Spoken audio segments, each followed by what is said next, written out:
Hi, we are the Ohio guys here in Shocon in Lansing, Michigan, and today I have a rare guest. I'm with our Bruce Elliott. How you doing, sir? I'm doing very well, thank you, Christian. How are you? I'm doing very well. I'm in fun convention. You're here.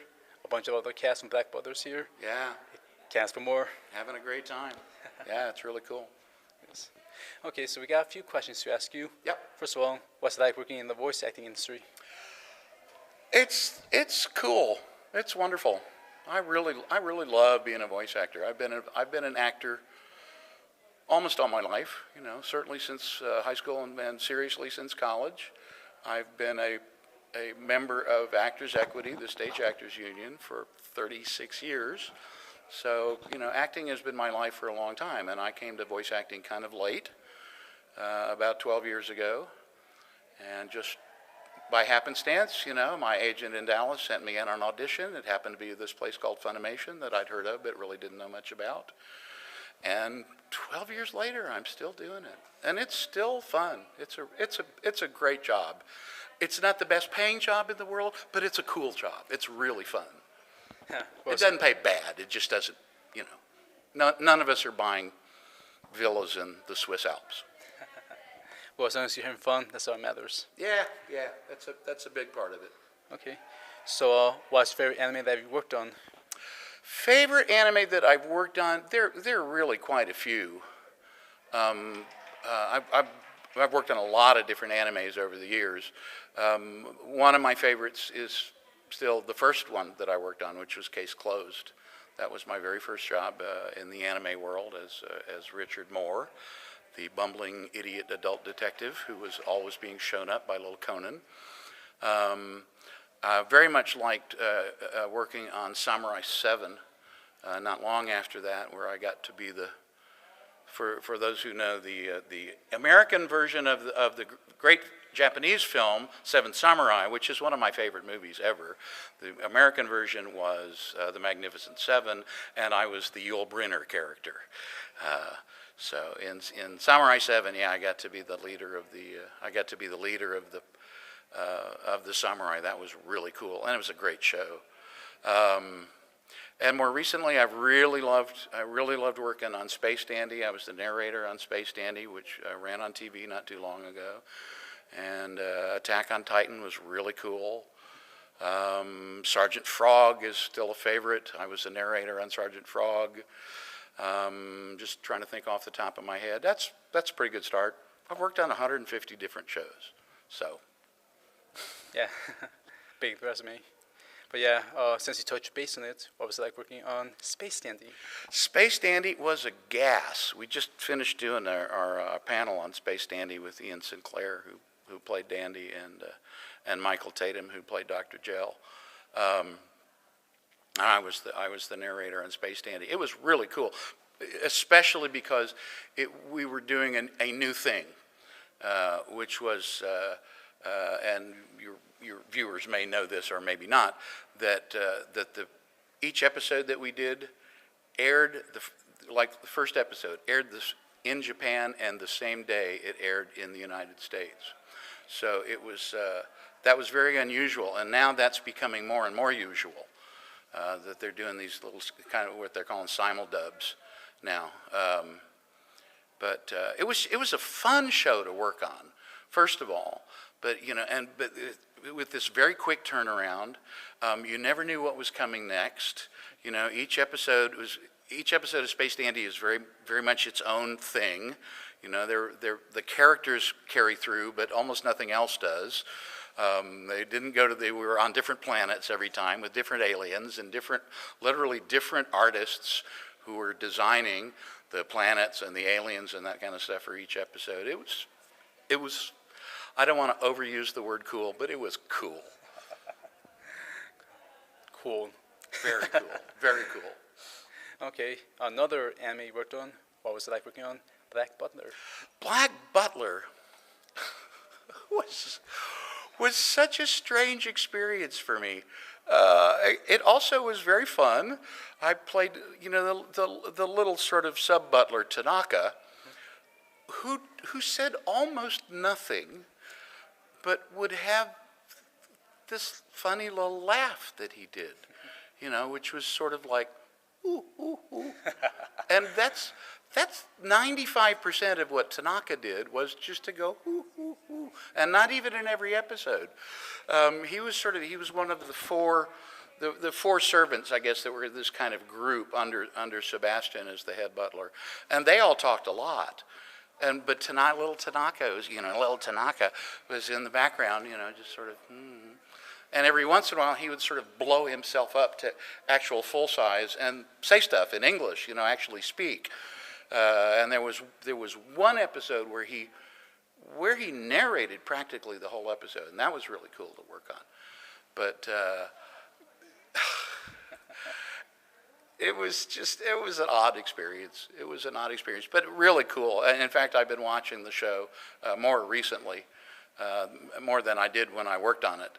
And I've really come to appreciate it, and what a fascinating and interesting show it is, and how it blends this sort of dark satanic stuff with this kind of wild, almost comic book kind of humor.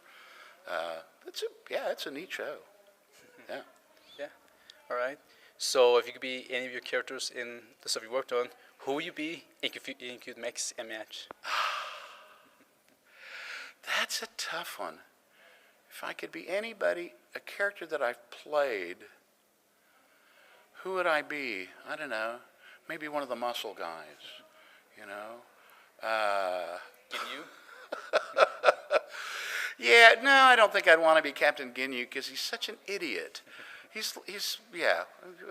Ginyu is fun to play. I was thinking maybe like Hayato from Kenichi. Oh yeah, I forgot. You know.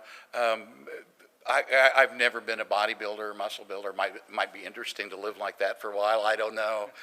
I probably wouldn't want to be Richard Moore. I'd want to be a character who gets girls. I'm not sure who that would be. I'd have to think about that. But I've been divorced for a long time, and I kind of miss girls. So I'd be any character of mine that actually could get a girl. Well. You tell me who that is. I don't remember. Okay, I'm not sure there is, but I like the answer though. That's a good one though. Girls. Okay, so is there anything coming up that you can talk about? Anything you want to plug in this time? I don't think so. You know, I don't know that I really have any news. We are continuing to record on Fairy Tale, in which I'm Makarov. That's a continuing thing. I started working on a new show also with Tyler Walker. I can say that, the same director as the Fairy Tale director. And just started recording on that last week, but I can't tell you what it is or what my character is because Funimation will announce that. Okay. You know, so they would just assume that we not. Yeah, so, non-disclosure agreements. Yeah. We know it. Okay. Well, another question. What was it like working on Fairy Tale? Oh, Fairy Tale is so much fun. I love working on Fairy Tale. I love Makarov. I wish he had a little more to do. He seems to spend a lot of time back at the guild hall drinking while the young people go out and have the adventures, you know. But, you know, Makarov's in there. Makarov has a good time. It's a really fun character to play. He's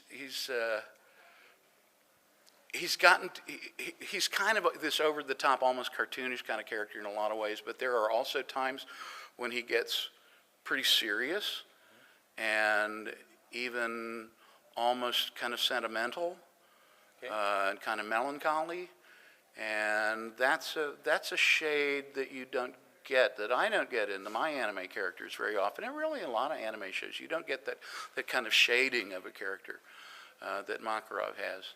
So I like that part of it a lot, but it's just fun. I love being part of that show. I'm thrilled to be part of it. Yeah. Okay. Another one you worked on, what was it like working on Romeo X Juliet? Well, Romeo X Juliet was a very important show for me because it's the first show I ever directed on. And Michael Tatum and I co-directed that show. Wow. He did a few episodes, and I do a few episodes, and he do a few episodes. We kind of worked our way through the show that way. Our producer was the great Chris Bevins. And I also had a role in the show. I played Conrad, who was the head of the Capulet clan, the Juliet's sort of surrogate grandfather in a way. And it was a show I loved. I mean, it was just beautiful. It was really, really cool to be a voice director on a show that I had never, I had never done that before. And one thing that was nice about it was that I got to know a whole bunch of voice actors. Oh, wow. Some that I had met or some that I knew slightly, but that I got to work with actually on that show at some length. And I really enjoyed that process. And I really feel like that's the show that kind of made me feel like I was really an integral part of the Funimation family. And it meant a lot to me to be able to do that. I really liked that. And it was such a beautiful show and so well done. And, it was a gonzo show. The great production house in Japan, and their shows have always been terrific. The Samurai 7 was a gonzo show.